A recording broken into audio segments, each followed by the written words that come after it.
২০০৮ সালের ২৯শে ডিসেম্বর বাংলাদেশের নবম জাতীয় সংসদ নির্বাচন অনুষ্ঠিত হয়। আজ ২০২৫ সালের ২৯শে ডিসেম্বর। আপনি কি জানেন আজকে বাংলা মাসের তারিখ কত বা আরবি তারিখ কত? আজ ২০২৫ সালের ২৯শে ডিসেম্বর।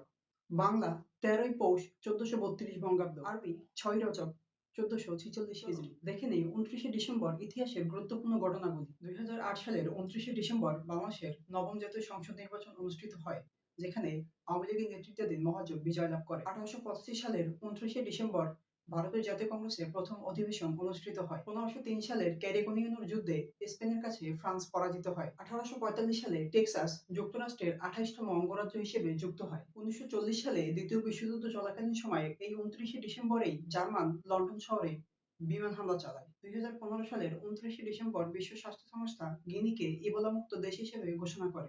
১৯৩০ সালের ২৯শে ডিসেম্বর স্যার মোহাম্মদ ইকবাল প্রথম ভারত এবং পাকিস্তান ভাগ করে ২ টি রাষ্ট্র তৈরি করার একটি রূপরেখা প্রণয়ন করেন। ১৯৭২ সালের ২৯শে ডিসেম্বর কলকাতায় প্রথম মেট্রো রেল নির্মাণের কাজ শুরু হয়। ২০০৪ সালের ২৯শে ডিসেম্বর টেলিটক বাংলাদেশে যাত্রা শুরু করে।